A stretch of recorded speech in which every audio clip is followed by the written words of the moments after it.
किसी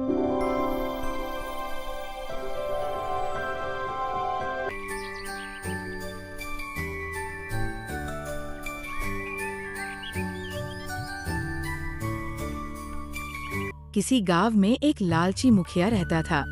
उसका नाम था धर्मचंद। धर्मचंद अपने स्वार्थ और लालच के लिए गांव के लोगों का शोषण करता था। गांव के लोग उसे लालची मुखिया कहने लगे थे, लेकिन मजबूरी में उसके हर आदेश को मानते थे। गांव के लोग मेहनती थे, लेकिन उनकी गरीबी कभी खत्म नहीं होती थी, क्योंकि मुखिया हमेशा उनसे कर के नाम पर धन ले लेता था।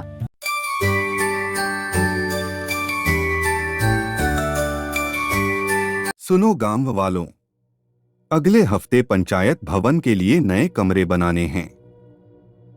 हर घर से 2 बोरी अनाज और 50 रुपए का चंदा चाहिए। गांव वाले आपस में फुसफुसाने लगे।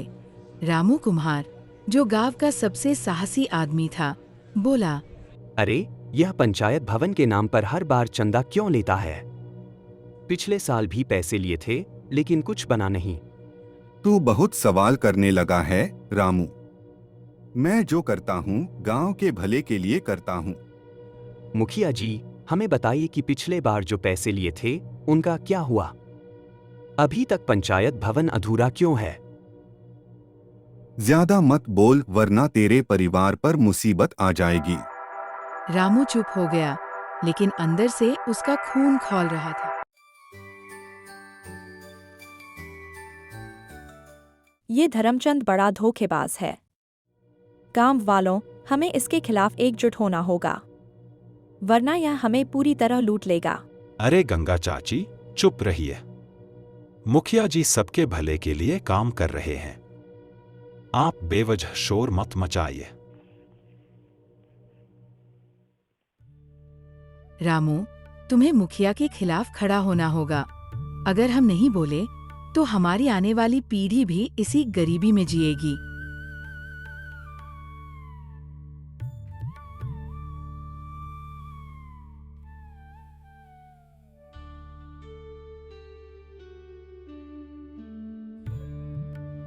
रामू भैया, मैं तो हर रोज देखता हूँ कि मुखिया जी का आदमी सारा चंदा अपने घर ले जाता है।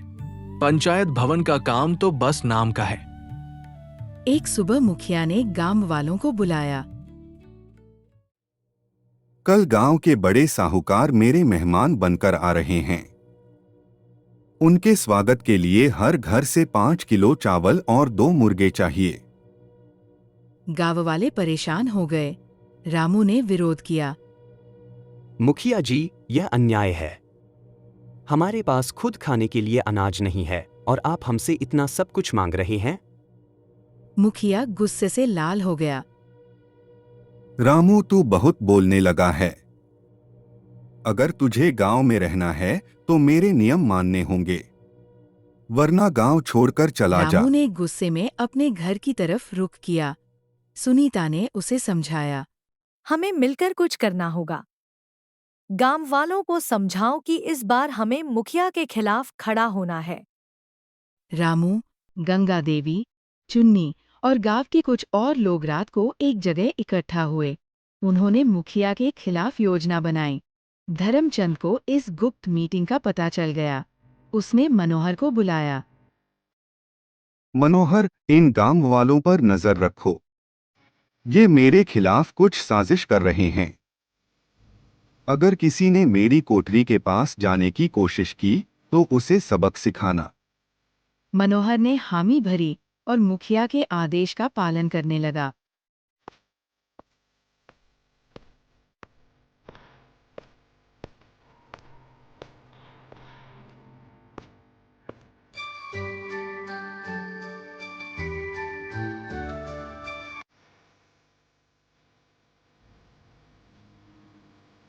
इस बीच मुखिया ने गांव वालों पर और सख्ती करनी शुरू कर दी। उसने हर घर से रोजाना मजदूरी और ज्यादा अनाज वसूलने का फरमान जारी किया। अगर कोई भी चंदा देने से मना करेगा तो उसकी जमीन छीन ली जाएगी। याद रखना, मैं मुखिया हूं। मेरे आदेश का पालन करना सबका धर्म है।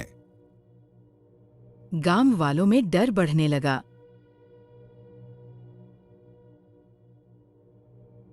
लेकिन गंगा देवी ने लोगों को हिम्मत दिलाई। डरो मत।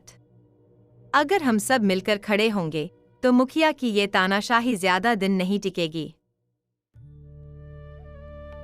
रामू, चुन्नी और कुछ साहसी गांव वाले मुखिया के घर के पास पहुंचे। मैं खिड़की से अंदर झांक कर देखता हूं। तुम लोग निगरानी रखो। अगर कोई आता है तो मुझे इशारा कर देना। चुन्नी ने खिड़की से झांका और देखा कि कोठरी में थैले भरे हुए थे। वहां पर पैसे, सोना, अनाज और गांव वालों से लिया हुआ सारा सामान रखा हुआ था। इस कहानी का अंत अभी नहीं हुआ है। क्या मुखिया पूरे गांव को बर्बाद कर देता है या गांव वाले मुखिया के काले कारनामे का पर्दाफाश कर पाते हैं कि नहीं, देखने के लिए बने रहे हमारे नेक्स्ट पार्ट के लिए।